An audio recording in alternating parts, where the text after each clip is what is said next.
The black stallion exploded into fury, sending Jake Morrison cartwheeling through dust and shattered pride. His expensive Mexican spurs glinted uselessly as he crashed against the split-rail fence, the 25th man to fail Clara Rivers' challenge. "If you're a real cowboy, prove it on my stallion," she repeated, her voice steady as prairie wind. The widow stood unmoved, china cup warming her weathered hands, watching another man's arrogance crumble before Sovereign's untamed power.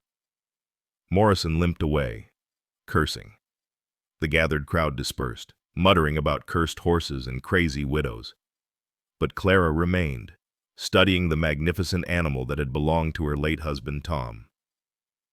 Sovereign paced his paddock like trapped lightning, mane flowing black silk, eyes holding memories of the man who'd raised him from a colt. In the saloon's corner shadow, Wade Sands observed silently. The lonely drifter had watched every failure, understanding something the other's missed force would never conquer what grief had made wild. Before we continue, please leave a like and let me know which city you're watching from. Now, let's get back to the story. Dawn crept across the prairie like spilled honey, finding Wade Sands already awake in his solitary camp outside Willow Creek. The enamel wash basin reflected the first light as he poured water from his canteen. The morning ritual as precise as it had been for the 3 years since he'd lost everything. His straight razor scraped against weathered cheeks with practiced strokes, each movement deliberate, unhurried. There was no one to hurry for anymore. The oilcloth bedroll lay neat as a soldier's bunk beneath the lone cottonwood that served as his shelter. Wade's few possessions, a cracked leather saddlebag, a coffee pot blackened by countless fires, and his father's old colt he never wore in town, spoke of a man stripped down to essentials, his mare, Dusty, grazed nearby, her gray coat matching the morning mist that clung to the grass. Wade climbed the gentle rise that overlooked the Broken Arrow Ranch, his daily observation post these past 2 weeks. From here, he could see the whole spread, the main house with its whitewashed boards and green shutters, the barn Tom Rivers had built with his own hands, and the paddock where Sovereign now stood alone. The stallion moved differently when no one was trying to ride him. Wade noticed how Sovereign circled the same spot near the east fence, always pausing at a patch of earth worn smooth. There had been something there once. Wade could see the old post holes. A hitching post, maybe, or a water trough. The horse remembered. That much was clear. Sovereign would lower his magnificent head at that spot, breathing deep as if searching for a familiar scent long gone. The morning sun caught Sovereign's coat, turning the black to burnished bronze at the edges. The horse suddenly threw his head up, mane rippling, and for a moment Wade could understand why 25 men had thought they could master him. He was magnificent. 16 hands of pure power and grace. But Wade saw what the others missed the way Sovereign's eyes constantly searched the horizon, the tension in his shoulders that never fully released, the grief that made him wild. By mid-morning, Wade rode Dusty into town for supplies. The general store's bell chimed his entrance, and he found himself face to face with Clara Rivers at the counter. She was purchasing grain sacks, her hands efficient as she checked the weight of each bag. Her brown hair was pulled back in a practical bun, revealing the strong line of her jaw and neck unmarked by jewelry save for a simple gold band she still wore. "Mrs. Rivers." Wade touched his hat brim. Clara's eyes, gray as winter sky, studied him for a long moment. "You're the drifter who camps by Cooper's cottonwood." "Wade Sands, ma'am." She noticed his boots then, worn through at the heel, carefully mended with wax thread. Her gaze traveled to his hands holding Dusty's reins, scarred from work but gentle in their grip. "You were at the ranch yesterday, watching." "I was. Planning to try your luck with Sovereign." Her tone held neither hope nor mockery, just weary curiosity.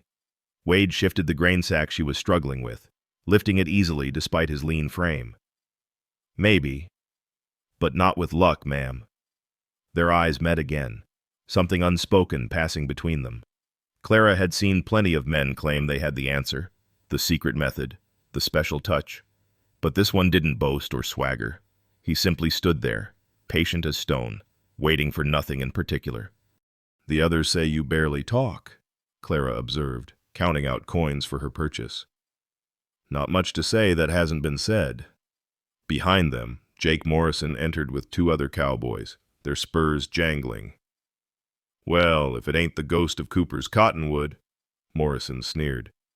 "You fixing to try that demon horse, Drifter, or just planning to stare at him some more?" Wade didn't turn. "Watching teaches more than rushing, Mr. Morrison." The cowboys laughed. "Watching won't get you on that horse's back. Man needs strength, skill, proper equipment." Morrison's hand rested on his new leather quirt. "Not some worn-out drifter philosophy." Clara gathered her purchases. "Mr. Sands was helping with my grain." Her voice carried quiet authority. "And from what I've seen, Mr. Morrison, all your strength and equipment ended with you eating dirt yesterday." The cowboy's laughter died. Clara moved toward the door, pausing beside Wade. "If you do try," she said softly, "come early, before the crowd gathers to gawk." Wade watched her leave, her back straight despite the weight she carried. Through the store window, he saw her load the wagon herself, refusing help from the men who offered. She handled the reins with the same quiet competence she'd shown with the grain sacks. That evening, Wade returned to his camp and built his small fire. As darkness fell, he could see the lights of the Broken Arrow Ranch in the distance. One window glowed longer than the others, Clara's, he guessed, keeping watch through another sleepless night. Below, in the paddock, Sovereign's dark form moved restlessly, a shadow among shadows. Wade pulled his buffalo hide coat closer against the cooling air. Tomorrow, perhaps, or the day after. Unlike the others, he had nothing but time, and time was what understanding required. His fingers found the small piece of pine in his pocket, the one he'd been whittling into the shape of a horse. It wasn't finished yet. Good things, his father had taught him, never were rushed. The whale oil lamp cast dancing shadows across Clara River's study as she opened the leather-bound journal that had become her testament to failure. Each page bore witness to another man's defeat, another hope extinguished. Her steel-nib pen scratched across the paper as she recorded the latest entry.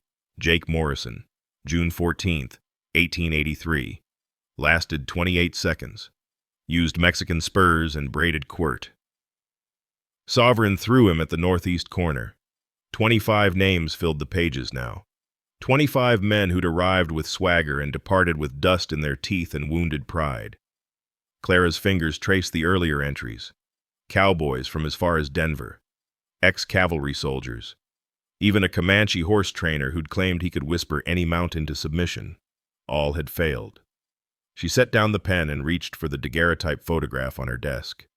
Tom's face gazed back at her, serious and young, taken just after they'd married 7 years ago. Beside him in the image stood a yearling colt, all legs and wild eyes, Sovereign, before he'd grown into his magnificent strength. "You raised him from birth," Clara whispered to the photograph. "Bottle-fed him when his mother died, and now he won't let anyone near him since you've been gone." The memory crashed over her like a prairie thunderstorm.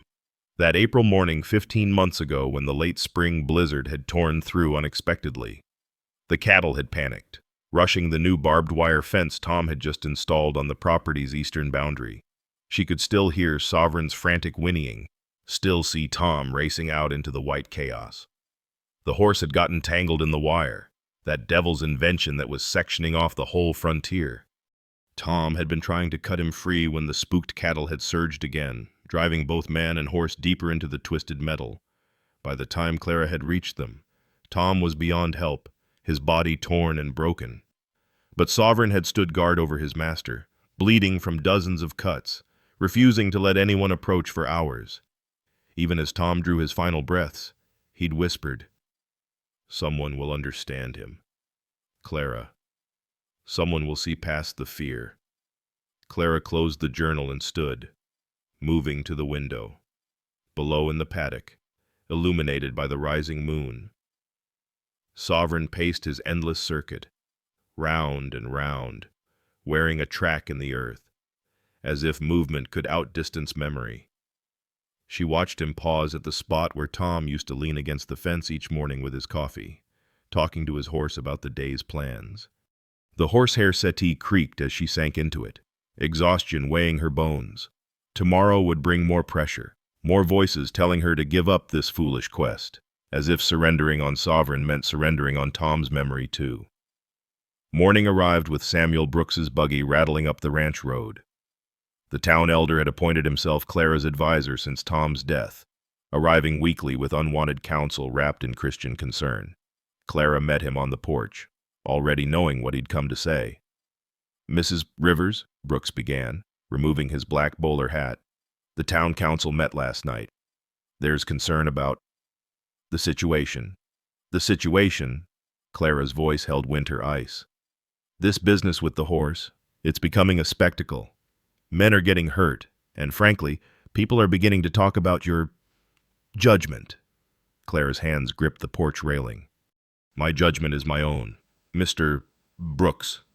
"Now, Clara, may I call you Clara? You're a young widow with a ranch to run. This obsession with that animal isn't healthy. Tom's gone. Keeping his horse won't bring him back. Tom believed someone would understand him." The words came out sharper than intended. Brooks sighed, mopping his forehead with a handkerchief. "There's a horse trader coming through next week. He'll take Sovereign off your hands for a fair price. You could use the money for—" "No. Be reasonable. Woman, that horse is dangerous. What if he breaks free? What if he hurts someone in town?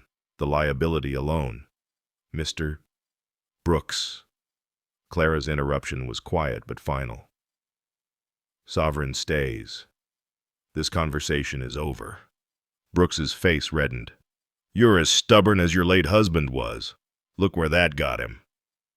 The words hung in the air like a curse. Clara stood perfectly still until Brooks realized what he'd said. He fumbled with his hat, muttering apologies as he retreated to his buggy.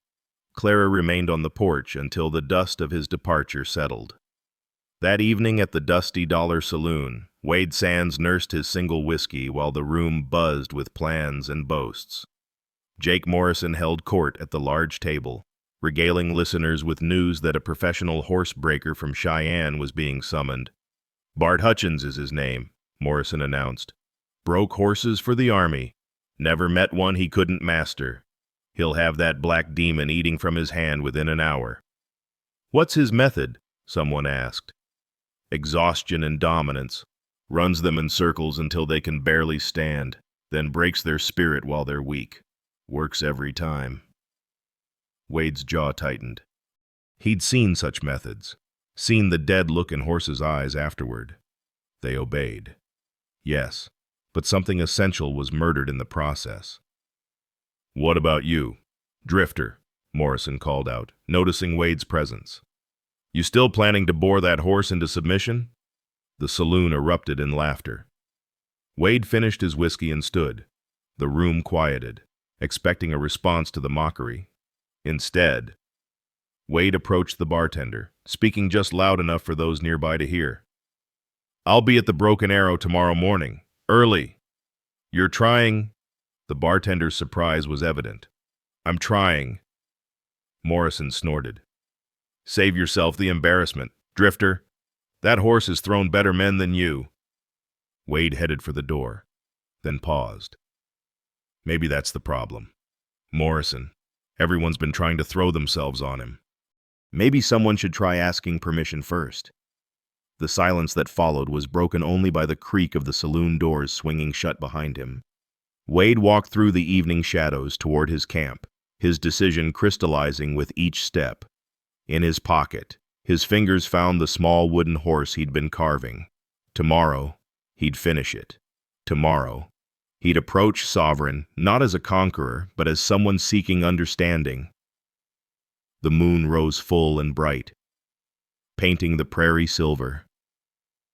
At the Broken Arrow Ranch, Clara stood at her bedroom window, unable to sleep.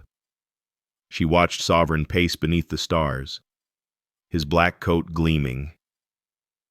Suddenly, the horse stopped, head raised, looking toward the distant cottonwood where Wade made his camp.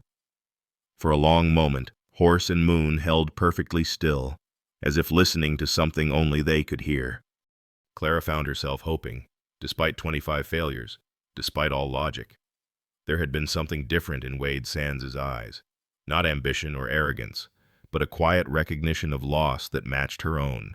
Perhaps Tom had been right. Perhaps someone would understand.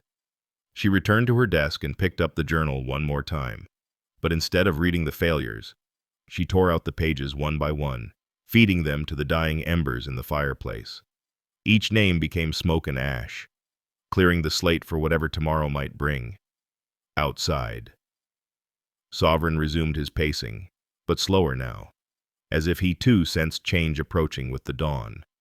The first light of dawn had barely touched the eastern horizon when Wade Sands approached the Broken Arrow Ranch. No jingle of spurs announced his arrival, no creak of leather or metal. He carried only a simple rope halter looped over his shoulder and the small pine carving in his pocket. His boots made soft impressions in the dew-dampened earth as he walked, leading Dusty behind him until he reached the ranch gate, where he tied her to graze. Clara had been awake for an hour, unable to shake the restlessness that had plagued her since Wade's declaration at the saloon. Through her kitchen window with its blue calico curtains, she watched him approach. Something was different already. The other men had arrived like conquering generals, horses prancing, equipment gleaming, voices booming with confidence. Wade moved like morning mist, present but unimposing. She expected him to head straight for the paddock, to vault the fence with masculine bravado as the others had done. Instead, Wade stopped at the gate, studying the latch mechanism as if it held profound secrets. He opened it slowly, deliberately, and closed it behind him with equal care. Then he simply stood there, hands at his sides, looking at Sovereign. The stallion noticed him immediately. His head shot up from where he'd been nosing the water trough, nostrils flaring. Clara tensed, waiting for the usual display, the rearing, the charging, the violent rejection that had become Sovereign's signature. But the horse merely stood frozen, matching Wade's stillness. For 5 full minutes, neither moved. Man and horse regarded each other across 40 feet of packed earth, taking measure in a language older than words. Then Wade did something that made Clara's coffee cup pause halfway to her lips. He walked to the fence, not toward Sovereign, but perpendicular to him, and sat down on the top rail. Just sat, his back partially turned to the stallion, and pulled out a small piece of pine wood and a folding knife. The ranch hands began arriving for their morning chores. Billy Thompson, the young wrangler, spotted Wade and called out, "Hey, Marcus, come see this. That drifter's trying to whittle the horse into submission." Marcus Reed, the foreman, ambled over with 2 other hands. They gathered at the safe side of the paddock, grinning. "Maybe he's carving a toy horse," Marcus joked. "Figures that's the only one he can ride." Their laughter carried across the morning air, but Wade never looked up from his work. His knife moved in careful strokes, peeling away thin curls of pine that fell at his feet. Clara found herself drawn from the house onto the covered porch, needing to see this strange approach more clearly. 15 minutes passed. 30. The ranch hands grew bored and dispersed to their duties, though they kept glancing back. Sovereign had taken 3 steps closer to Wade, drawn perhaps by curiosity at this human who didn't lunge or grab or shout. The horse's ears swiveled, tracking the soft scraping of knife on wood. Then Wade began to hum. It was barely audible at first, a low melody that seemed to rise from the earth itself. Clara recognized it as an old trail song, the kind cowboys sang to calm cattle on stormy nights. Wade's father had taught it to him, he'd later tell her, on a cattle drive when Wade was just 14. The tune had no words that morning, just a gentle rhythm that matched the stroking of his knife. Sovereign's tail stopped its agitated swishing. His head lowered slightly, though his eyes never left Wade. Another step closer, then another. Clara couldn't stand the suspense. She filled a tin dipper from the wooden water bucket by the door and walked across the yard, her boots clicking on the hard-packed earth. The ranch house's gingerbread trim cast intricate shadows in the growing light, and she noticed Wade glance at them, as if appreciating their delicate pattern. "Mr. Sands," she called softly, not wanting to startle horse or man. Wade looked up, his gray eyes calm. "Mrs. Rivers, fine morning." "You've been sitting there near an hour? Has it been that long?" He seemed genuinely surprised. Time moves different around horses. They don't wear pocket watches. Clara extended the water dipper through the fence rails. Wade took it with a nod of thanks, and she noticed his hands, scarred but steady, gentle in their movements. As he drank, Sovereign took 2 more steps closer, now only 20 feet away. "The others usually try to mount within the first 5 minutes, Clara observed. "The others are in a hurry to prove something." Wade handed back the empty dipper. "I'm just here to meet your horse." "Meet him?" Wade returned to his whittling, the wooden shape beginning to reveal itself as a small horse. "Every creature deserves a proper introduction. Your husband understood that, I'd guess." Clara's breath caught. "How did you—" "The way Sovereign circles that spot by the east fence, something important happened there. Something regular, routine, a morning ritual, maybe." "Your husband stood there each day, didn't he?" Clara nodded, unable to speak. Tom had indeed stood at that exact spot every morning, sharing his first cup of coffee with Sovereign, talking about the day ahead. The horse would lean his great head over the fence, sometimes lipping at Tom's shirt pocket where he kept sugar cubes. "Horses remember everything," Wade continued, his voice low and thoughtful. "Every kindness, every cruelty, every loss. They can't forget even if they want to. It's both their gift and their curse." "Like people," Clara said softly. Wade's hands stilled on the carving. "Like people." He agreed. Sovereign had moved closer still, drawn by their quiet conversation. 15 feet now. His nostrils flared, taking in Wade's scent, leather and wood smoke and something else, something that didn't smell of fear or aggression. "Why aren't you trying to ride him?" Clara asked. "Would you let a stranger into your house without introducing himself first, without knowing his intentions?" Wade resumed his carving. "That horse has had 25 men try to force themselves on him. Not one asked permission. And you think he'll give you permission? I think he'll let me know if he's interested in considering it. Trust isn't taken, Mrs. Rivers. It's earned, and it starts with respect." Billy Thompson returned, pushing a wheelbarrow of hay. He stopped to stare. "That devil horse is getting mighty close to you, mister.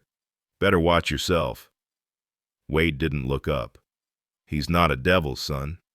He's just a creature who lost the person he trusted most. Makes anyone a bit standoffish." The young wrangler shook his head and moved on, but Clara saw him glance back repeatedly, puzzled by the lack of drama. Another half-hour passed. The sun climbed higher, warming the air. Sovereign now stood just 10 feet from Wade, close enough that when the breeze shifted, his mane rippled toward the man on the fence. The horse's posture had changed, still alert but no longer coiled for flight or fight. Wade finished his carving and held it up to examine. It was a small horse, crude but recognizable, with an arched neck and flowing tail. He set it on the fence post beside him and pulled out another piece of pine, beginning again. "You're making 2, Clara asked. "One's a gift, the other's a promise." Before Clara could ask what he meant, Sovereign did something extraordinary. He took 3 deliberate steps forward and stretched his neck toward Wade, not aggressively, but with careful curiosity. His nostrils flared, taking in the scent of pine shavings and patient humanity. Wade didn't reach out, didn't try to touch. He simply kept whittling, though Clara saw the slightest smile touch his weathered face. Sovereign's breath stirred Wade's hair, hot and grass-sweet. The horse stood there for a long moment, just breathing, just being present. Then, as if he'd made some internal decision, Sovereign backed away 3 steps and stood watching, not fleeing, not attacking, simply considering. Wade finally looked directly at the horse. "Pleased to meet you too," he said quietly. "Take your time thinking it over. I've got nowhere else to be." Clara felt something shift in her chest, a loosening of the tight grip she'd kept on Hope. This wasn't like the others. Wade understood something fundamental that the rest had missed. Sovereign wasn't a challenge to be conquered or a problem to be solved. He was a grieving soul who needed to be seen, acknowledged, and allowed to choose. "I'll leave you to your work," Clara said, though she was reluctant to go. "Mrs. Rivers," Wade called as she turned away. "That spot by the east fence, what time did your husband usually stand there?" "Just after sunrise, 7 o'clock. Regular as clockwork." Wade nodded. "Tomorrow, if you don't mind. I'd like to stand there at 7. Let Sovereign know the ritual hasn't been forgotten. Just..." Interrupted. Clara's eyes burned with sudden tears. She managed a nod and walked quickly back to the house. From the kitchen window, she watched Wade continue his patient vigil on the fence, whittling his second wooden horse while Sovereign grazed nearby, the distance between them heavy with possibility. The morning stretched on, and still Wade sat. No ropes, no force, no demands. Just presence and patience and the quiet scrape of knife on pine. And for the first time in 15 months, Sovereign's eyes held something other than fury and fear.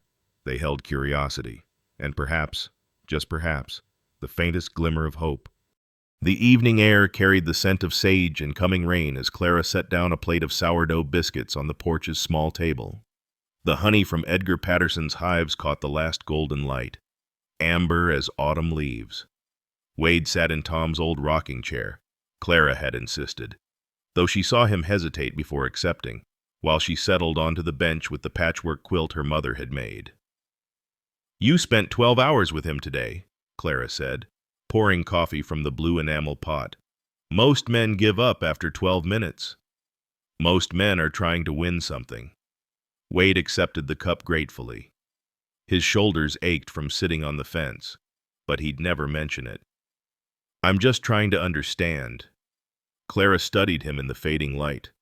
The lines around his eyes spoke of sun and sorrow in equal measure. "You want to know about Tom and Sovereign, about how it all went wrong." It wasn't a question. Wade had earned this story through his patience, through the way he'd stood at Tom's spot by the fence that very afternoon at exactly 7 o'clock, head bowed as if in prayer. "Tom found Sovereign the day he was born," Clara began, her fingers tracing the quilt's careful stitches. "The mare, Sweet Sally, we called her. She'd had a hard labor. The colt came out not breathing. Tom worked on him for 20 minutes, rubbing him down, breathing into his nostrils. Everyone said to give up, but Tom was stubborn that way."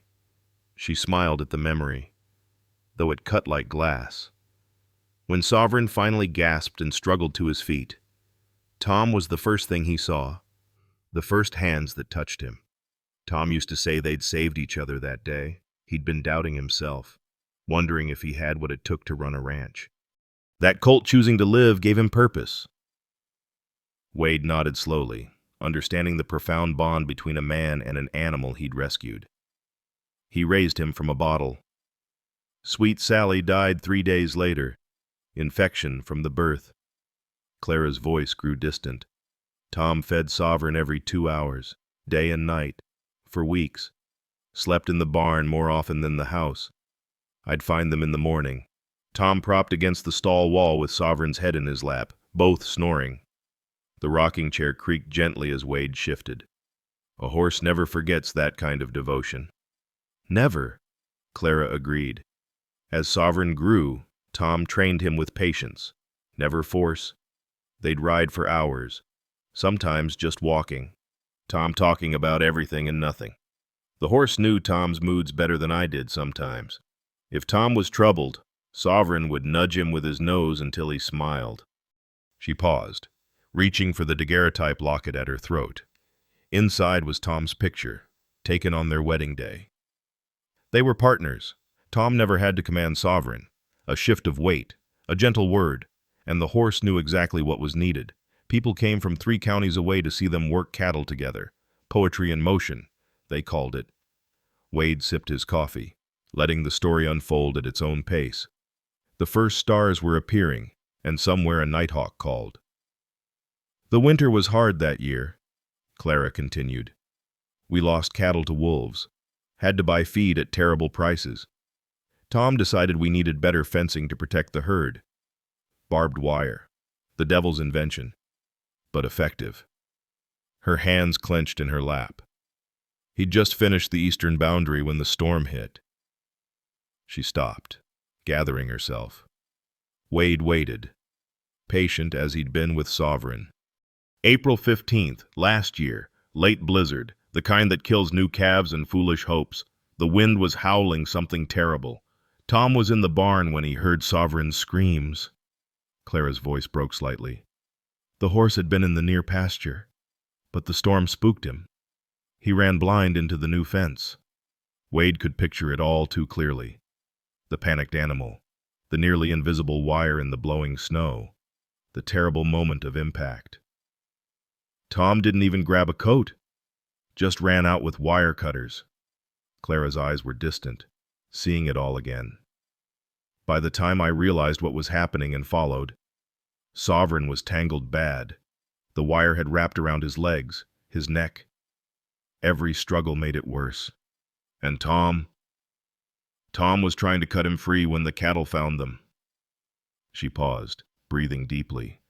The herd was storm-blind, pushing against the fence trying to find shelter. They drove both Tom and Sovereign deeper into the wire. The barbs caught him everywhere. His arms, his chest, his face. But he kept cutting, trying to free Sovereign even as his own blood painted the snow red. Wade's jaw tightened. He'd seen men die badly. But this was something else. A man sacrificing himself for the creature he loved. When I reached them, Tom was beyond help. Clara's voice was barely a whisper. But Sovereign, wounded as he was, bleeding from a dozen cuts, he stood over Tom. Wouldn't let me near. Not me. Not the ranch hands who came running. He stood guard for 6 hours in that blizzard. Head low, touching Tom's face with his nose, making these soft sounds like he was trying to wake him. She wiped her eyes with her sleeve, abandoning pretense. Doc Winters finally had to drug Sovereign with laudanum and molasses to move him. Tom died just before sunset. His last words were about Sovereign.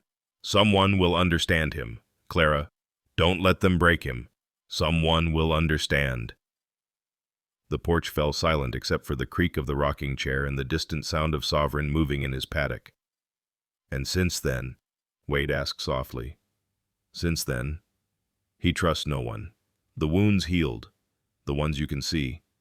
Anyway, but he won't let anyone close. It's like he's still standing guard, still protecting Tom from a world that failed to save him. Wade set down his coffee cup and pulled out his corncob pipe, though he didn't light it, just held it. My wife and daughter died 3 winters ago. Fever took them while I was driving cattle to Kansas.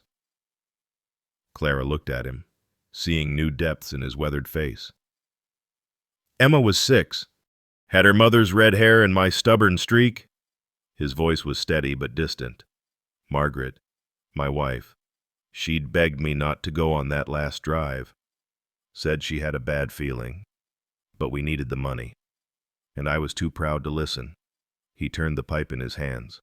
By the time I got back, they'd been in the ground 2 weeks.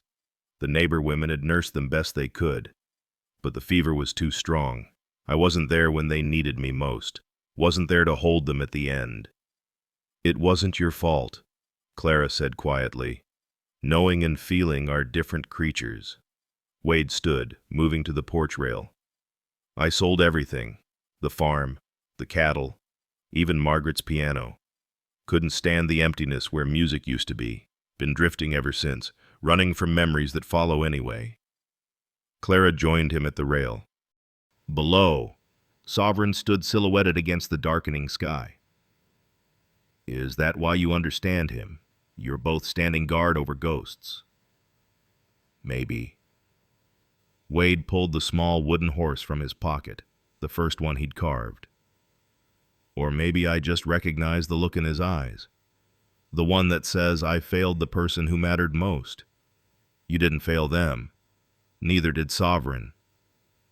Tell that to a heart that won't listen to reason. They stood in companionable silence as full dark settled.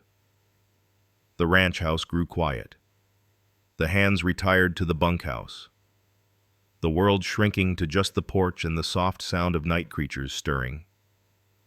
I should go, Wade finally said. There's a cot in the tack room, Clara offered. No sense riding back to that cold camp. Wade hesitated, then shook his head. I appreciate it, but I want to check on Sovereign later. Sometimes the night brings different truths than the day. Clara watched him walk toward the paddock, then called out, Wade? He turned. Thank you for seeing him as more than just a problem to solve. Wade touched his hat brim and continued into the darkness. Near midnight, Clara woke to soft voices. From her window, she could see Wade at the paddock fence, illuminated by moonlight. He was talking low and steady, the way Tom used to. She couldn't make out the words, but the tone was clear, one wounded soul speaking to another. Sovereign stood just 5 feet away, his head lowered, listening. As Clara watched, Wade extended his hand slowly, palm up. In it was something small, an apple piece, perhaps, or sugar. For a long moment, nothing happened. Then Sovereign stretched his neck forward and, for the first time since Tom's death, took food from a human hand. The touch was brief, lips to palm, gentle as a whisper. But Clara pressed her fingers to her mouth, tears flowing freely.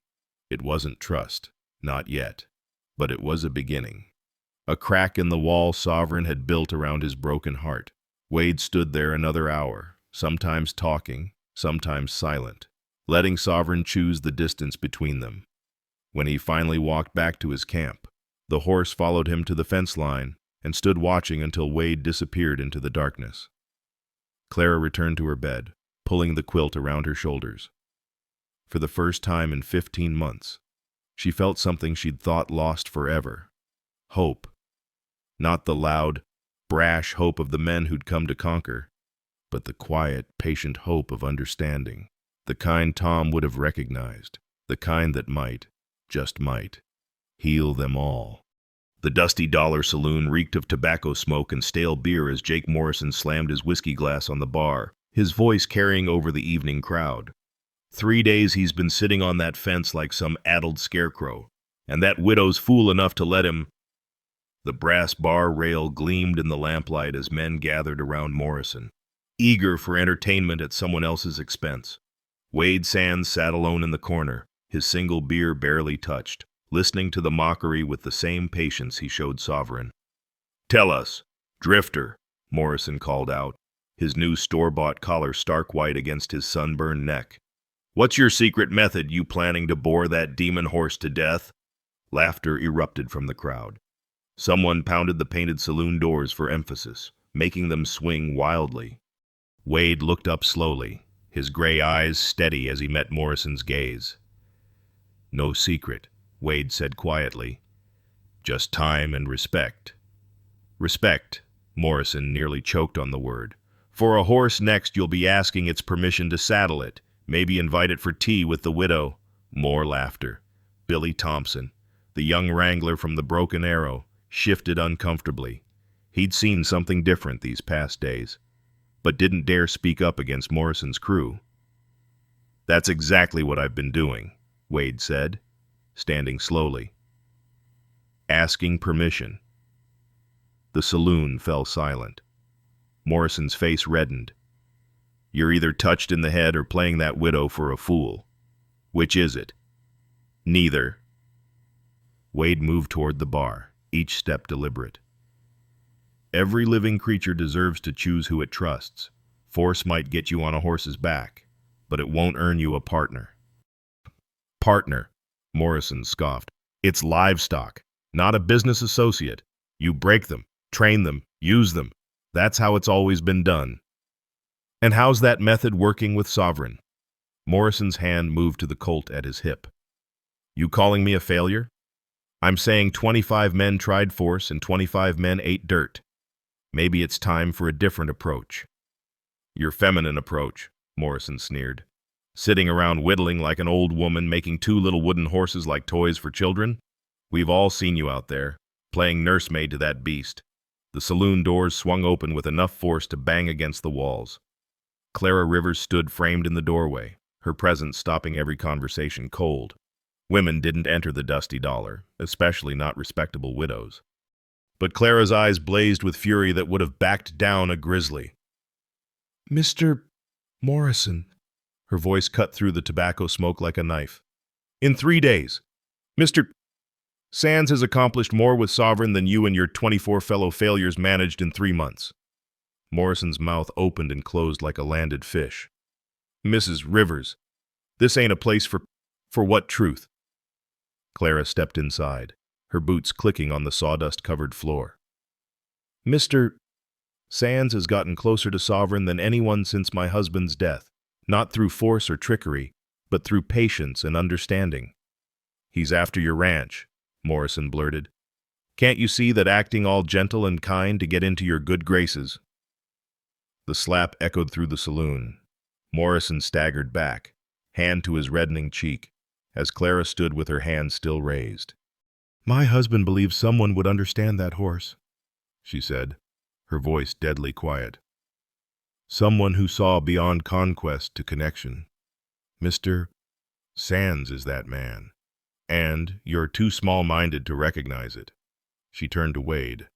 Supper's at 6 tomorrow. Don't be late. With that, she swept from the saloon, leaving stunned silence in her wake. Morrison touched his cheek, then grabbed his hat and stormed out the back way, his crew following. The remaining patrons slowly returned to their drinks and cards, though the talk was subdued. Wade finished his beer and headed for the door. Billy Thompson caught his arm. She's right, you know. What you're doing with Sovereign, it's different. It's working. It's not about working or not working, Wade replied. It's about respect.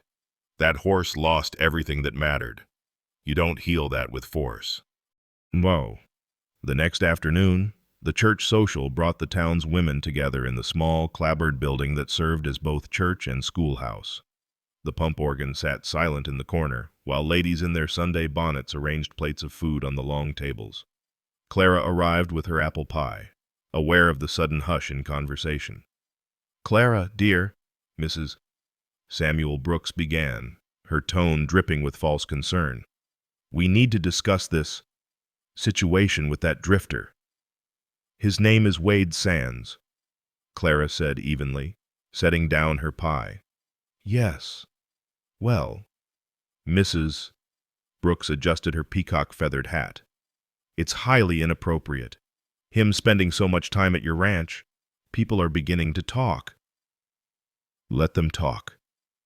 Martha Clemens, the banker's wife, gasped. Clara, your reputation. My reputation is my concern. Mr. Sands is helping with Sovereign. Nothing more. But you had him to supper last night, Mrs. Brooks pressed. Alone. On your porch. The Henderson boy saw you. Clara's hand stilled on the tablecloth. We discussed horses and loss. If that scandalizes you, perhaps you need more meaningful conversations in your own life.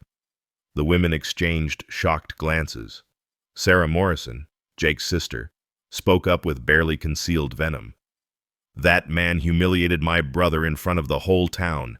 He's turned you against your own people. No one has turned me against anyone, Clara replied. But I'll stand with someone who shows kindness over someone who shows cruelty. regardless of how long they've lived in this town. Old Mrs. Patterson, who rarely spoke at these gatherings, suddenly chuckled. Good for you, girl.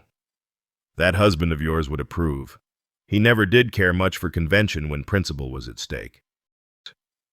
The tension broke slightly. Some women returned to their food preparation, though whispers continued. Clara helped serve, her head high, refusing to be cowed by their judgment. Later that afternoon, she returned to the ranch to find Wade in the paddock, actually inside it for the first time. Sovereign stood 20 feet away, alert but not aggressive, watching as Wade repaired a loose board in the fence. He let you in, Clara breathed, hardly daring to speak above a whisper. Opened the gate like always, Wade replied, not looking up from his work.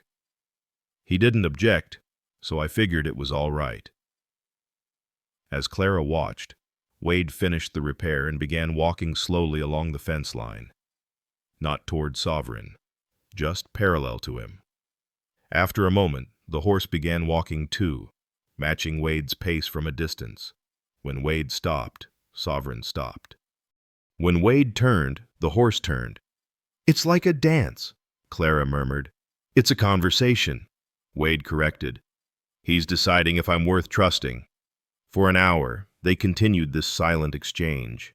Gradually, the distance between them decreased. 15 feet, 10, 8. Finally, Wade sat down in the middle of the paddock, pulling out his knife and a piece of pine. Sovereign stood watching, tail swishing thoughtfully. Then, as the sun began its descent toward the horizon, the stallion did something remarkable. He walked directly to Wade and stood behind him, close enough that his shadow fell over the seated man. Wade didn't move, didn't reach back, just kept whittling. Sovereign lowered his great head and sniffed Wade's hat, then his shoulder, then the wood shavings at his feet. Clara held her breath as Sovereign's nose touched the back of Wade's neck, gentle as a butterfly. The horse stood there, just breathing, learning Wade's scent, accepting his presence. Then, as if he'd made a decision. Sovereign walked past Wade toward the water trough. Wade stood slowly and began walking toward the gate. Sovereign's head shot up, and for a moment Clara feared he would retreat. Instead, the stallion fell into step behind Wade, following him across the paddock without rope or command. When Wade reached the gate, Sovereign was right behind him, close enough to touch, though neither did. "Hello, friend," Wade said softly, finally turning to face the horse directly. "Thank you for the company." Sovereign stretched his neck forward, nostrils flaring, and for the first time since Tom's death, he initiated contact with a human. His soft nose touched Wade's outstretched palm, just for a moment, skin to skin, trust beginning to bloom. That evening, Clara and Wade shared supper on the porch as the sun painted the sky crimson and gold. She'd made beef stew with vegetables from her garden, and they ate in comfortable silence, watching Sovereign graze peacefully in his paddock. "The town thinks I'm scandalous," Clara said finally. "Entertaining a drifter, defending you against Morrison. Morrison's pride is hurt. It'll pass." "Will it? He's telling everyone you're after my ranch, using Sovereign to get to me." Wade set down his spoon, meeting her eyes. "What do you think?" Clara studied his weathered face, the honest lines carved by sun and sorrow. "I think you're a man who understands loss, who knows that some things can't be forced, only invited. And I think Sovereign sees that too." "And you?" Wade asked quietly. "What do you see?" Before Clara could answer, Sovereign whinnied from his paddock, not the angry scream of past months, but something softer, almost welcoming. They both turned to look, and saw him standing at the fence nearest the porch, watching them with calm eyes. "I see hope," Clara whispered. "For the first time in so long, I see hope." Wade reached across the small table and covered her hand with his. It was the first time they'd touched, and Clara felt something electric pass between them. Not the wild passion of youth, but something deeper, more enduring. The connection of two souls who'd walked through darkness and were finally seeing light. Sovereign nickered softly, as if in approval. And somewhere in the distance, a meadowlark began its evening song. The ranch that had felt like a tomb for 15 months suddenly felt like it might, just might, become a home again. The morning started with such promise.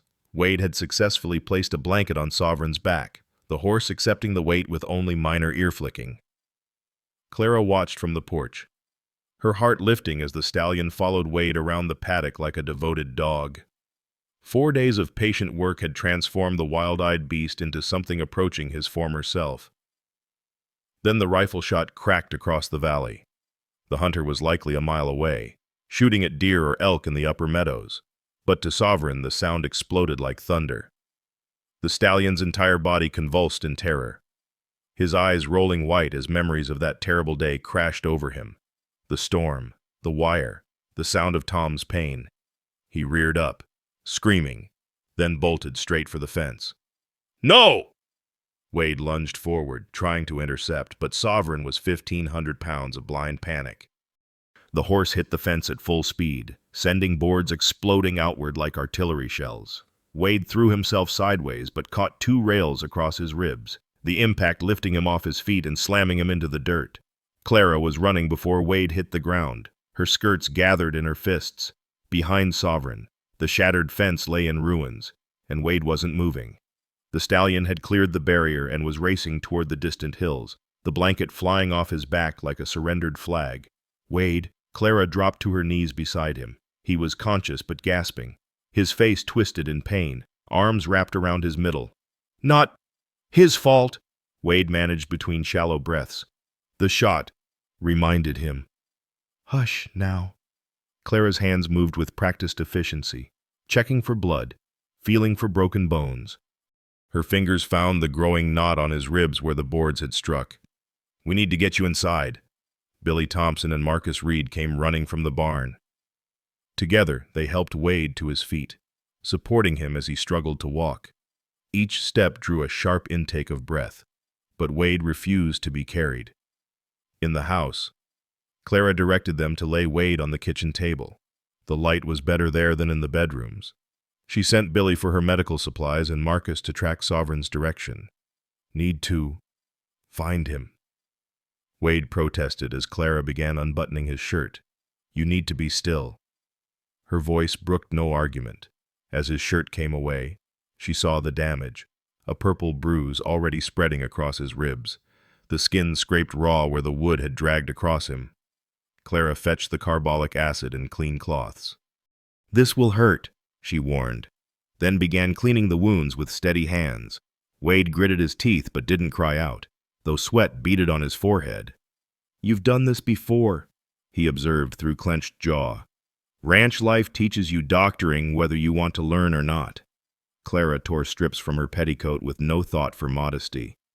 "Tom got hurt plenty over the years. Learned to patch him up rather than wait for Doc Winters." She wrapped the makeshift bandages tight around his ribs, noting how Wade's breathing remained shallow, pained. From the medicine cabinet, she retrieved the brown bottle of laudanum. "No," Wade pushed it away. "Need a clear head. Sovereign's out there, scared and alone." "You're not going anywhere tonight," Clara said firmly. "Marcus will search until dark, and we'll start again at dawn. He could be hurt. And you are hurt." Clara's voice cracked slightly. "I won't lose another person to that horse, no matter how much I love him." The words hung between them, heavy with implication. Wade reached up with his less painful arm and touched her hand where it rested on the bandages. "You won't lose anyone," he said quietly. "Not tonight."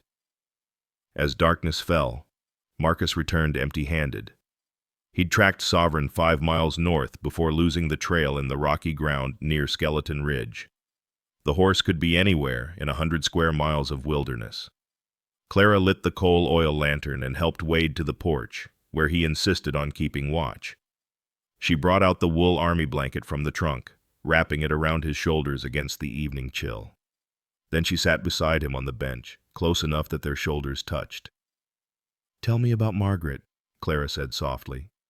"Tell me about your life before Wade was quiet for a long moment, staring into the darkness where Sovereign had disappeared. We had a small farm in Nebraska. Nothing fancy, but it was ours. Margaret came from Virginia originally. Her father was a minister. She had this laugh that could fill a whole house, make everything seem brighter. He shifted slightly, wincing at his ribs. Emma was born during a thunderstorm. Margaret always said that's why she was so fierce. Came into the world fighting. Red hair like fire, never sat still for a moment. Used to follow me around the farm, trying to do everything I did. Called herself my best helper. Clara pulled the blanket tighter around them both. Tom wanted children. We tried for years, but it never happened. He used to say Sovereign was practice for when we had sons to raise. He would have been a good father. He was. To every young person in this valley who needed guidance. And to that horse. Clara's voice grew thick. That's why Sovereign is so lost. He didn't just lose a master. He lost the person who raised him, who shaped him, who loved him first and best. Wade turned to look at her in the lantern light. That's why you can't give up on him. He's what's left of Tom's love. Yes, the word came out as barely a whisper. And now he's gone, probably forever. And it's like losing Tom all over again. He'll come back? How can you know that? Wade was quiet, considering. After Margaret and Emma died, I ran too. Sold everything, saddled Dusty, and just rode. No direction, no purpose, just movement. Figured if I kept moving, the pain couldn't catch up. He adjusted his position, grimacing. But you can't outrun what's inside you, and you can't outrun what connects you to others. Sovereign is connected to this place, to you. He just needs to remember that the connection is stronger than the fear. What made you stop running? Clara asked. I haven't, not until now. Wade looked at her directly. This place, that horse, you. First time in 3 years something has mattered enough to make me stay still. Clara felt tears sliding down her cheeks. I've been sleeping in the barn, she confessed suddenly. Every night since Tom died, I bring a bedroll to the tack room, just to be near Sovereign. The house feels too empty, too quiet. At least in the barn, I could hear him breathing. No, I wasn't completely alone. Wade's arm came around her shoulders, pulling her against his less injured side. You're not alone now. They sat in silence as the hours crept by. Clara told him about the early days of her marriage, how Tom had courted her with wild flowers and terrible poetry. Wade shared memories of teaching Emma to ride, her small hands gripping the saddle horn with fierce determination.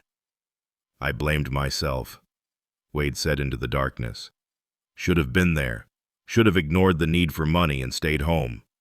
And I blamed myself for not going out in the storm with Tom, Clara replied, for not being faster, stronger, more help.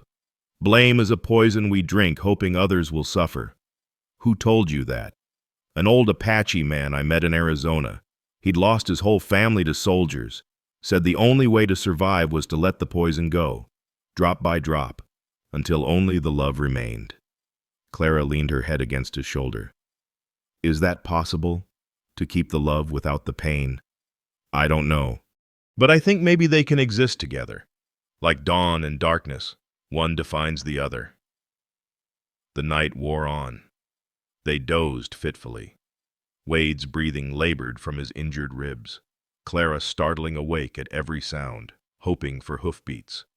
The stars wheeled overhead, cold and distant, and the prairie stretched endless and empty in all directions. As the eastern sky began to lighten from black to gray, Clara stirred. Her neck ached from sleeping upright, and Wade's face was pale, etched with pain he'd refused to acknowledge. She was about to suggest they go inside when she heard it, a soft nicker from beyond the ruined fence. Wade, she breathed. There, silhouetted against the dawning sky, stood Sovereign. He was at the gate, not the broken section but the proper entrance, as if asking permission to return. His coat was dusty, brambles tangled in his mane, but he was whole, unharmed, home. Clara started to rise, but Wade caught her hand. "Let him choose," he said quietly. They waited, hardly breathing. Sovereign pawed the ground once, twice, then pushed the gate open with his nose, something Tom had taught him years ago. He walked through slowly, deliberately, and came straight to the porch, not running, not fearful, but walking with purpose. The horse stopped at the porch steps and looked at them both. His eyes, Clara realized, had lost their wild edge. In its place was something she recognized, the exhaustion that comes after running from grief, and the relief of coming home. "Hello, friend," Wade said softly. "We were worried about you." Sovereign climbed the first step, something he'd never done before, and stretched his neck toward them. His nose touched Wade's shoulder gently, then Clara's hand. An apology, perhaps, or simply acknowledgement of connection. As the sun broke the horizon, painting the ranch in gold and rose, the three of them remained there, a wounded man, a grieving woman, and a horse learning to trust again. They had survived the dark night, each in their own way, and found their way back to each other. "He's choosing to stay," Clara whispered, tears flowing freely. Wade squeezed her hand, his own eyes suspiciously bright. "We all are." Sovereign nickered softly and backed down the step, then walked calmly to his paddock. He stood by the broken fence, not to escape, but waiting, as if he knew it would be repaired, as if he trusted that broken things could be made whole again. The sunrise caught his black coat, turning it to burnished copper, and for the first time in 15 months, he looked like the horse Tom had loved, not wild with grief but noble with understanding. The morning of the 7th day dawned crystal clear, as if the sky itself had polished away every cloud to witness what was about to unfold. Word had spread through Willow Creek like wildfire. The drifter was going to attempt to ride Sovereign. By 8 o'clock, half the town had gathered at the Broken Arrow Ranch, their Sunday best clothing incongruous against the working ranch setting. Wade stood at the paddock fence, his ribs still bound tight beneath his clean shirt. The past 3 days since Sovereign's return had been a careful dance of rebuilding trust. The horse had allowed blankets, accepted the weight of a saddle, even permitted Wade to lean across his back. But mounting, that final step, remained untaken. Clara stood beside him, wearing her good blue dress with the pearl buttons, the one she'd worn to church socials before Tom died. Her hand rested lightly on Wade's arm, and she didn't care who saw or what they thought. This moment was larger than town gossip. "Must be 40 people here," Billy Thompson observed from his perch on the fence rail, where several children had also climbed for a better view. Even Doc Winters closed his office to come watch. Samuel Brooks stood near the gate, pocket watch in hand, checking the time as if this were an official event. 8:15, he announced to no one in particular. "Shouldn't keep us waiting much longer. Sands." Jake Morrison leaned against the barn, arms crossed, his sister Sarah beside him with her parasol tilted against the morning sun. "When he fails," Morrison said loudly enough for all to hear, "maybe this town can finally move past this foolishness." "If," Sarah corrected quietly, surprising her brother. "If he fails." Even she had been affected by the sight of Sovereign voluntarily returning, of the horse standing calmly as Wade worked around him these past days. The whole town had watched the patient rebuilding, the gentle persistence that asked nothing and offered everything. Wade turned to address the crowd, his voice carrying clear and strong despite his injury. "I want everyone to understand something. What happens here isn't about conquering or breaking. It's about trust freely given. If Sovereign says no, I'll respect that. There's no shame in his choice or mine." Mrs. Patterson, aged and wise, nodded approvingly from her chair that Edgar had carried from their wagon. "That's Tom Rivers talking through you, young man. He'd say the same." Wade walked to the paddock gate, and silence fell like a heavy curtain.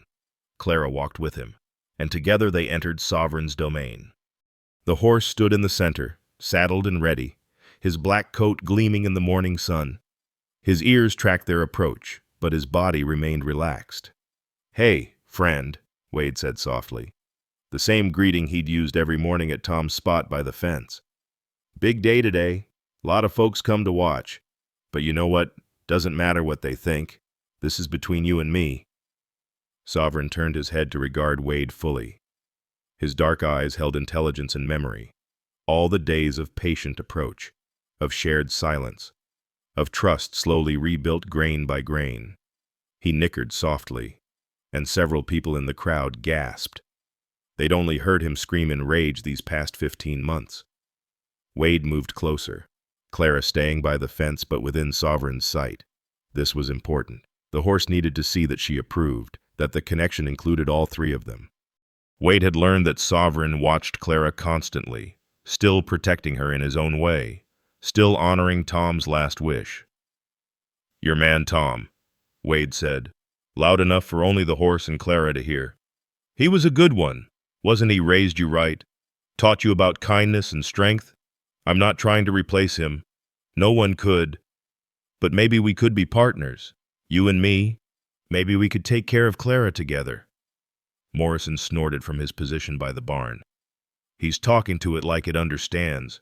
Fool's going to get himself killed." But Sovereign did seem to understand. He lowered his head slightly, his breathing deep and even. Wade placed his hand on the horse's neck, feeling the warm pulse of life beneath the silk coat. They stood that way for a full minute, man and horse, breathing together.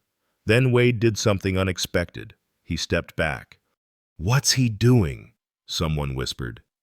"Why's he walking away?"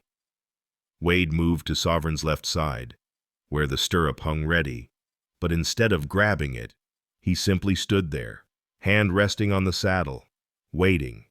The crowd grew restless. Men pulled out pocket watches, checking the time. Ladies adjusted their parasols, whispering behind gloved hands. The children on the fence began to fidget. "Come on," Morrison called out. "Either get on or admit defeat. We don't have all day." Clara shot him a look that could have curdled milk. "Patience, Mr. Morrison. Something you might learn from." Still, Wade waited. Sovereign's ears swiveled, listening to the crowd, to Wade's breathing, to something internal that only he could hear.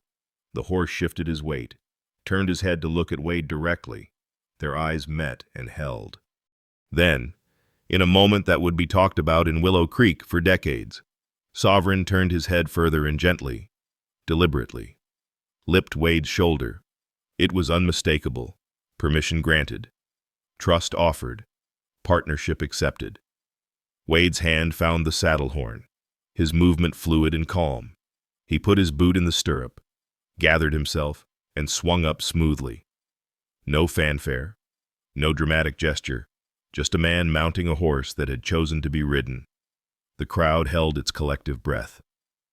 Sovereign stood perfectly still for a heartbeat. 2, 3. Then he took a single step forward. No bucking, no rearing, no wild attempts to dislodge his rider. He simply walked. Wade sitting easy in the saddle, reins loose in his hands.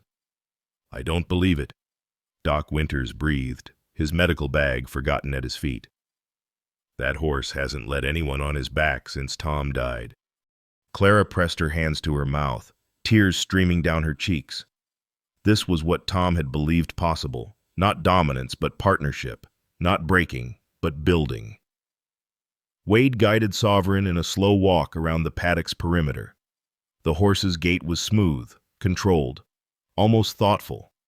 As they passed the crowd at the fence, children pointed in wonder, and several men removed their bowler hats in unconscious respect. "Make him run!" Morrison shouted, desperate to see some flaw in the achievement. "Anyone can sit on a walking horse." Wade heard him but didn't respond. This wasn't about proving anything to Morrison or anyone else. This was about Sovereign choosing to carry a rider again, choosing to trust despite his grief. But Sovereign had his own ideas. The horse's ears pricked forward, and Wade felt the gathering of muscle beneath him. "Easy, friend," he murmured. "Your choice?" Sovereign broke into a trot. smooth as silk, his head high and proud. The crowd gasped. Then, without any signal from Wade, the horse transitioned into a canter, not the wild gallop of panic, but a controlled, beautiful rhythm that spoke of remembrance. This was how he used to move with Tom. This was the partnership he'd lost and was choosing to rebuild. Around the paddock they went, horse and rider moving as one. Wade's injured ribs protested, but he ignored the pain, lost in the miracle of Sovereign's trust. As they passed Clara, the horse slowed, turned his head to look at her, as if saying, "See, I remember. I choose." The silence when Wade finally dismounted was complete. He stood beside Sovereign, hand on the horse's neck, both breathing hard but calm. Then old Mrs. Patterson began clapping, her weathered hands creating a sound like distant thunder. Edgar joined her, then Billy Thompson. Then one by one the entire crowd erupted in applause. Even Morrison's crew was affected. One of them muttered, "Never seen anything like it. That horse wanted to be ridden." Sarah Morrison stepped forward from her brother's side. "Mr. Sands," she called out. "That was beautiful. True horsemanship." Jake Morrison turned and stalked away, but not before Wade saw something in his eyes. Not anger, but a kind of bewildered respect, as if everything he thought he knew about horses and men had just been questioned. Wade led Sovereign to the fence where Clara waited. The horse lowered his head, and she wrapped her arms around his neck, sobbing into his mane. "Thank you," she whispered, though whether to the horse or to Wade was unclear, perhaps to both. "Mrs. Rivers," Samuel Brooks approached, his official manner somewhat softened. "I owe you an apology. And you, Mr. Sands, what we just witnessed, it wasn't about conquest. It was about healing." Doc Winters stepped forward, his medical eye assessing Wade's obvious pain. "Those ribs need checking, young man. That was brave but foolish, riding with that injury." "Worth it," Wade said simply, his eyes on Clara as she stood with Sovereign, the horse nuzzling her shoulder, as he used to do with Tom. The crowd began to disperse, but slowly, as if reluctant to leave the sight of something miraculous. Mothers gathered their children from the fence rails. Men collected their wives, but all of them looked back, memorizing the scene, the widow, the drifter, and the horse that had chosen to trust again. "Will you do it again tomorrow?" Billy Thompson asked eagerly. "Ride him again." Wade looked at Sovereign, who stood calm and patient, no longer the wild-eyed creature of past months. "That'll be up to him. Every day is a choice, for both of us." As the last wagon rolled away, Clara, Wade, and Sovereign stood together in the morning light. The paddock that had been a prison was now just a paddock. The horse that had been lost in grief had found his way back, and two lonely souls had discovered that connection was possible even after loss. "Tom was right," Clara said softly. "Someone did understand him. Tom understood something else too." Wade replied. "That Sovereign wouldn't heal alone. He needed someone who'd been broken the same way." Clara looked at him, seeing the truth of it. Wade hadn't just gentled Sovereign. They'd gentled each other, two wounded creatures finding their way back to trust. Sovereign whinnied softly, and down in the pasture, Wade's mare Dusty answered. The ranch that had been marked by tragedy for so long suddenly felt alive again, ready for whatever came next. "He'll let me ride him too, won't he?" Clara asked. "Eventually." Wade smiled, the expression transforming his weathered face. "I think he's been waiting for you to ask. Tom's gone." But Sovereign's loyalty never wavered. He just needed to know it was safe to show it again. As if in agreement, Sovereign pushed his nose against Clara's hand, then Wade's, bringing them together. The three of them stood there as the sun climbed higher, bound by loss and trust and the patient work of healing. The Broken Arrow Ranch had witnessed its miracle. Now it was time to live what came after, the quiet days of partnership, of building something new from the ashes of grief. The triumph wasn't in the riding. It was in the choosing, to trust, to try, to believe that broken hearts could still hold love. And in that paddock, on that morning, 3 broken hearts had chosen hope. The crowd had dispersed like morning mist, leaving Clara and Wade alone in the dusty aftermath of Miracle.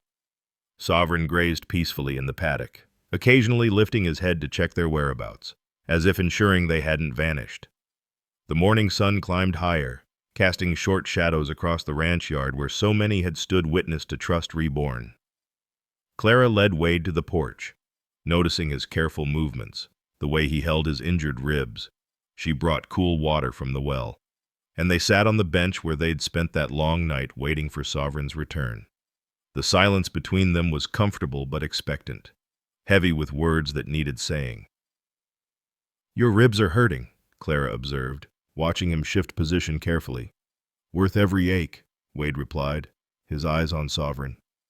15 months that horse carried nothing but grief. Today he chose to carry hope. Clara studied Wade's profile, the weathered lines carved by sun and sorrow, the gentle set of his mouth, the way his hands rested quiet and capable on his knees. "What happens now?" Wade turned to her, and she saw uncertainty flicker in his gray eyes. "That depends on you, Mrs. Rivers." "Clara," she corrected softly, "I think we're past formalities. Don't you?" "Clara." He tested the name like he was tasting honey. "Your horse trusts me now. The work I came to do is done. I could move on. Find another ranch needing help with difficult horses. Leave you to rebuild in peace." The words hit Clara like cold water. "Is that what you want, to leave?" Wade was quiet for a long moment, watching a red-tailed hawk circle overhead. "For 3 years, leaving is all I've known. Wake up, saddle dusty, find another town where no one knows my ghosts. It's become who I am, the man who doesn't stay. But Sovereign taught me something. Sometimes standing still takes more courage than running. Sometimes the bravest thing is to stop and say, 'This matters. This is worth the risk of losing again.'" Clara felt her heart constrict. "Wade Sands, if you're trying to say goodbye, I'm trying to say the opposite." He turned fully to face her, taking her hands in his work-roughened ones. "I'm trying to say that if you'll have me, I'd like to stay. Not just for Sovereign, not just for the ranch, but for you. These past days, working beside you, sharing meals and memories. It's the first time since Margaret died that I've felt like I belonged somewhere." Clara's eyes filled with tears. "Tom's only been gone 15 months. People will talk. They'll say it's too soon, that I'm dishonoring his memory." "What would Tom say?" Clara laughed through her tears, remembering her husband's practical wisdom. "Tom would say life is for the living. He'd say that Sovereign chose to trust again, and maybe I should follow his lead." She squeezed Wade's hands. "He'd like you, Wade. You see horses the way he did, as partners, not property. You understand that strength isn't about domination." "I'm not Tom," Wade said carefully. "I can't replace what you had with him. I'm not asking you to. What Tom and I had was young love, passionate and impulsive. We grew into it together." Clara freed one hand to touch Wade's cheek. "What you and I could have is different. Love that's been tempered by loss, made stronger by surviving the worst life can offer. Not replacement, but renewal." Wade leaned into her touch. "Clara Rivers, are you asking me to court you?" "I'm asking you to stay. To help me run this ranch. To be the partner Sovereign already thinks you are." She smiled. "The courting can come as it will, though I should warn you, this town expects certain proprieties." "Then I'll court you proper," Wade promised. "Sunday rides, church socials, supervised porch sitting, whatever it takes to prove this is real. Not just 2 lonely people grabbing at comfort. It is real. though. Isn't it? Clara asked. This feeling like the world makes sense again, instead of answering with words. Wade leaned forward and kissed her forehead, gentle as a blessing. Real as that horse choosing to trust, real as sunrise after the darkest night. From the paddock, Sovereign neighed, not alarm but announcement, as if adding his voice to the covenant being made. 3 months later, the Broken Arrow Ranch blazed with autumn glory. Harvest corn decorations adorned every fence post, and the maple trees Tom had planted their first year burst red and gold against the crystal October sky. The sound of fiddle music drifted from the barn, where Billy Thompson and the ranch hands had spent the morning arranging hay bales for seeding. Clara stood before the mirror in her bedroom, smoothing the white dress she'd sewn herself. It wasn't elaborate. Frontier weddings rarely were, but she'd added blue ribbons at the waist and wrists, something old and something new combined. Margaret Patterson, Doc Winter's wife, pinned wild asters in Clara's hair. "You look beautiful," Margaret said, stepping back to admire her handiwork. "Tom would be happy for you." "I know." Clara touched the locket at her throat, Tom's picture still inside. She wouldn't remove it. Wade understood that Tom would always be part of her story. It doesn't feel like betrayal anymore. It feels like honoring his wish for me to live fully. Through the window, she could see wedding guests arriving. The whole town had been invited. Even Jake Morrison, who'd sent word he'd be away on business. His way of giving blessing without admitting he'd been wrong. Samuel Brooks would give Clara away, having transformed from disapproving elder to protective father figure over the months of watching Wade prove himself. Wade had courted her properly, as promised. Sunday rides along the creek, always with Billy or another hand trailing behind for propriety. Church socials where they sat together, their knees barely touching, while the town gossiped and gradually accepted.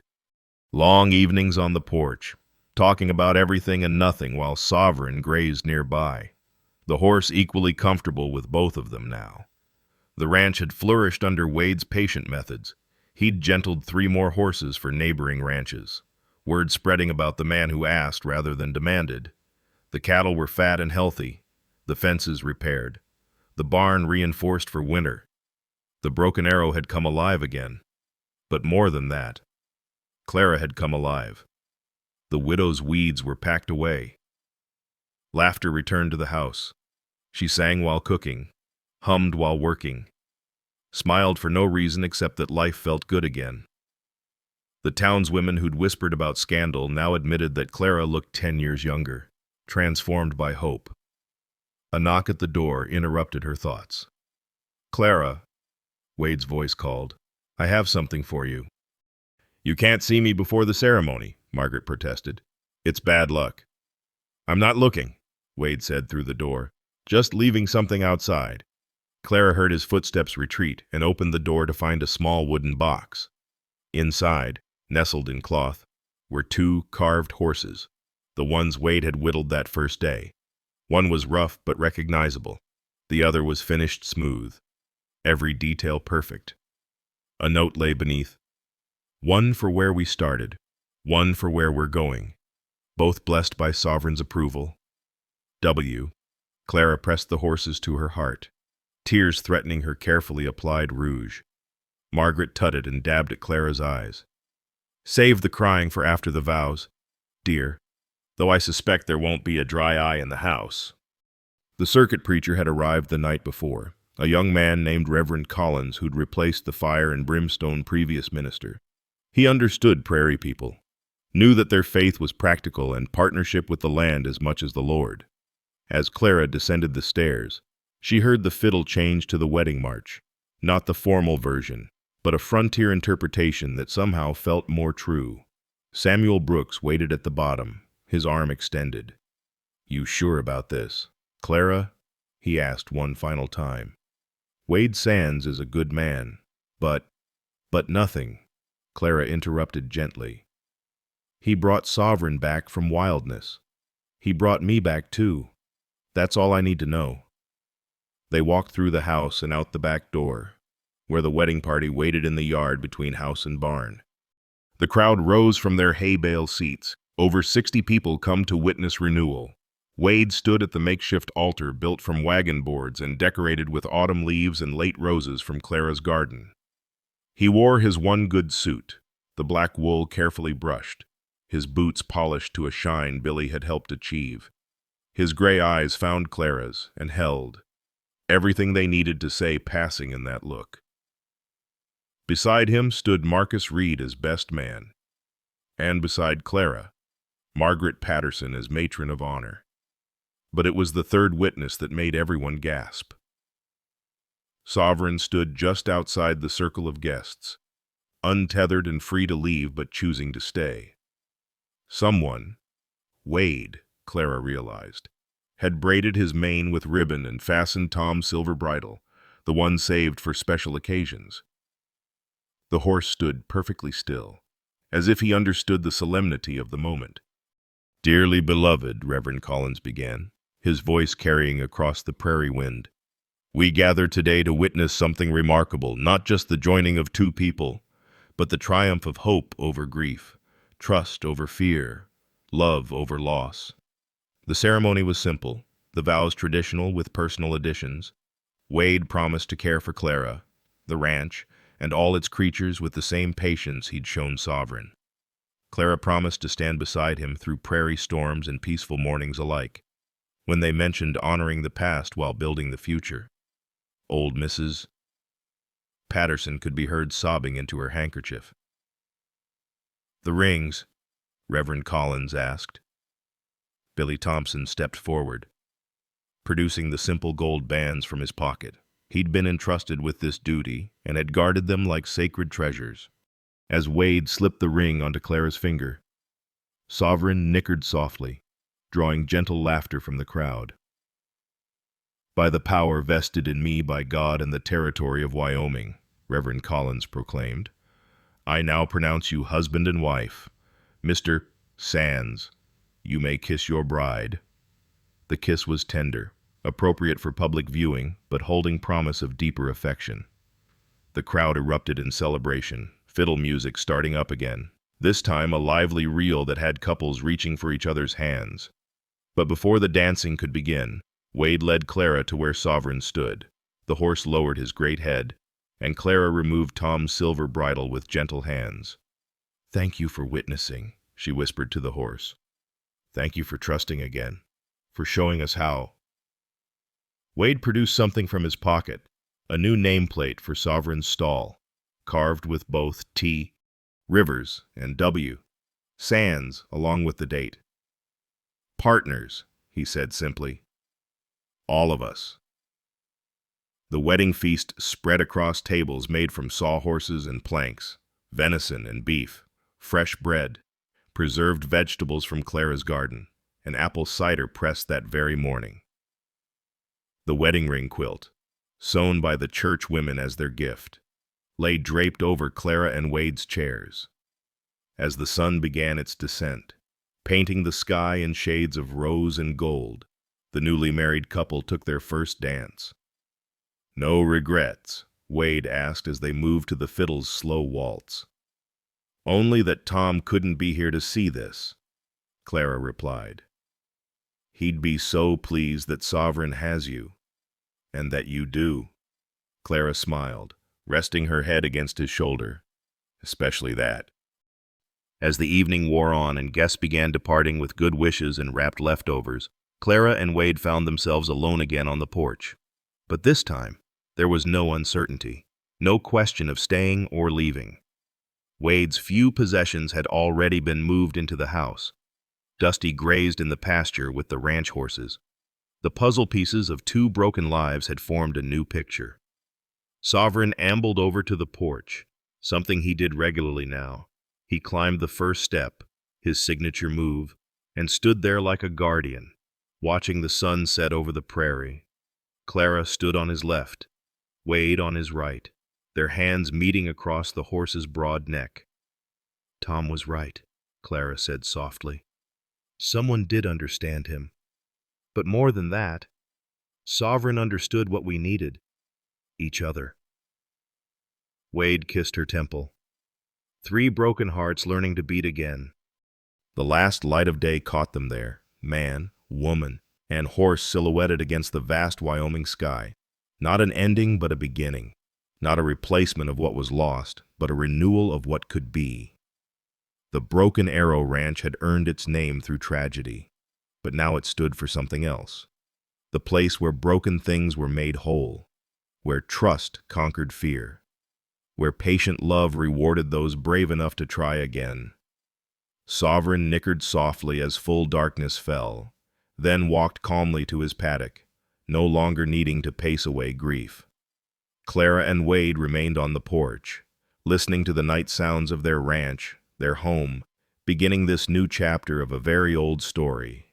The story of how love, given time and patience and respect, can gentle the wildest heart and heal the deepest wounds.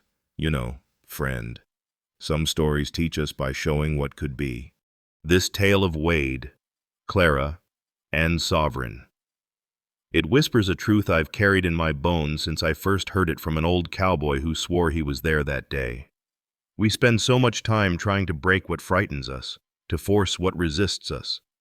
But Sovereign taught me that the strongest souls aren't conquered, they're invited. They choose. Just like real family isn't about blood, but about who shows up when you're at your worst, who sits quiet on your porch through the longest night, who waits for permission rather than demanding entry. Gratitude, real gratitude, isn't just saying thanks for what we have. It's honoring what we've lost by having the courage to trust again. Tom Rivers knew that. He believed someone would understand his horse, but maybe he knew something deeper, that in understanding Sovereign, Wade would understand Clara, and she'd understand herself.